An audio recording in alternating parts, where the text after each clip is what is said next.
Hi guys, welcome to താനീസ് world. അപ്പോൾ ഇന്നത്തെ സ്പോക്കൺ ഇംഗ്ലീഷ് ക്ലാസ്സിലേക്ക് എല്ലാവർക്കും സ്വാഗതം. അപ്പോൾ നമുക്ക് ഫസ്റ്റ് വേർഡ് നോക്കാം. എൻ്റെ പിന്നാലെ വരൂ. Follow me, come with me. നമ്മുടെ ടീച്ചേഴ്സ് കുട്ടികളെയായിട്ട് അസംബ്ലിക്ക് ഗ്രൗണ്ടിലേക്ക് പോവുകയാണെന്ന് വിചാരിച്ചോ. അപ്പോൾ ടീച്ചേഴ്സ് ഫസ്റ്റ് മുന്നിൽ നടക്കും. അതിൻ്റെ പിന്നാലെ ടീച്ചർ പറയുന്നൊരു വേർഡാണ് follow me or come with me. എൻ്റെ പിന്നാലെ വരൂ. അടുത്തത്, ദയവ് ചെയ്ത് എന്നെ സഹായിക്കൂ. Please help me. നമ്മളിപ്പോൾ റോഡിലൂടെ നടന്നു പോകുമ്പോൾ താഴെ വീണു. ഇപ്പോൾ പെട്ടെന്ന് എഴുന്നേക്കാൻ പറ്റുന്നില്ല. നമ്മൾ ഒരാളോട് ഒരു ഹെൽപ്പ് ചോദിക്കുകയാണ്. Please help me. ദയവ് ചെയ്ത് എന്നെ സഹായിക്കൂ. Please help me. മനസ്സിലാക്കാൻ ശ്രമിക്കൂ. നമ്മുടെ വീട്ടിൽ നമ്മളുടെ ഇടയിൽ ചിലപ്പോൾ എന്തെങ്കിലും പ്രോബ്ലം ഉണ്ടാകും. നമ്മളത് കാര്യം അറിഞ്ഞിട്ടുണ്ടാവില്ല. അപ്പോൾ നമ്മളെ അപ്പുറം ഇപ്പുറം പറയുന്ന വേർഡ്സാണ് മനസ്സിലാക്കാൻ ശ്രമിക്കൂ. Try to understand. Try to understand. സൂക്ഷിച്ച് സംസാരിക്കൂ. Mind your words. എവിടെയെങ്കിലും കലഹം നടക്കുന്ന ഇടയിൽ നമ്മൾ അറിയാതെ ചിലപ്പം ബാഡ് വേർഡ്സ് യൂസ് ചെയ്യും. അപ്പോൾ നമ്മൾ പറയുന്ന വേർഡാണ് സൂക്ഷിച്ച് സംസാരിക്കൂ. Mind your own words. Mind your own words. Then വിവരങ്ങൾ അറിയിക്കുക. Please keep in touch. നമ്മുടെ റിലേറ്റീവിലോ അല്ലെങ്കിൽ ഫ്രണ്ട്സോ ആരെങ്കിലും ഒരാൾ ഹോസ്പിറ്റലിൽ ഉണ്ടെന്ന് വിചാരിക്കുക. നമ്മൾ അയാളെ കണ്ട് തിരിച്ചു പോകുമ്പോൾ നമ്മൾ പറയും വിവരങ്ങളെല്ലാം അറിയിക്കണേ. Please keep in touch.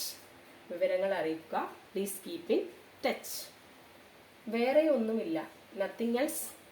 വേറെ എന്തെങ്കിലും ഉണ്ടോ? നമ്മൾ വർത്താനം പറഞ്ഞ് കുറേ ലാസ്റ്റോട്ടെന്ന് പറയും. വേറെ എന്തെങ്കിലും ഉണ്ടോ? പറയണ്ട. വേറെ ഒന്നുമില്ല. Nothing else. വേറെ ഒന്നുമില്ല. Nothing else. നാളെ കാണാം. സ്കൂൾ കഴിഞ്ഞ് വൈകുന്നേരം വരുന്ന സമയത്ത് കുട്ടികൾ അപ്പുറം ഇപ്പുറം പറയും, അല്ലെങ്കിൽ ടീച്ചേഴ്സിനോട് പറയും നാളെ കാണാം. See you tomorrow. See you tomorrow. ജാഗ്രത. Beware. ജാഗ്രത. Beware. ജാഗ്രത. Beware. പട്ടിയുള്ള വീട്ടിൻ്റെ ഗേറ്റിൽ നോട്ടീസ് എഴുതി ഒട്ടിച്ചിട്ടുണ്ടാവും. Beware of dogs. ജാഗ്രത, ശ്രദ്ധിക്കുക. സ്വാഗതം സർ. Welcome sir. നമ്മുടെ ഒരു പ്രോഗ്രാം സ്റ്റാർട്ട് ചെയ്യുന്നതിന് മുമ്പേ നമ്മുടെ ഒരു ചീഫ് ഗസ്റ്റ് ആയിട്ട് ഒരാളെ ഉണ്ടെങ്കിൽ നമ്മൾ അയാളെ സ്വാഗതം ചെയ്യും. അപ്പോൾ നമ്മൾ എന്ത് പറയും? സ്വാഗതം സർ, വെൽക്കം സർ. അത് മതി. That's enough. നമ്മൾ മോളിലൊക്കെ സാധനം വാങ്ങിക്കാൻ പോകും. സാധനം എല്ലാം എടുത്തു കഴിഞ്ഞിട്ടാകുമ്പോൾ ഇത് മതിയോ? അപ്പോൾ നമ്മൾ അതിനുള്ള മറുപടി ആയിരിക്കും ദാറ്റ്സ് എനഫ്. അപ്പോൾ ഈ 10 സെൻറ്റൻസസ് ആണ് നമ്മളിന്ന് പഠിക്കുന്നത്.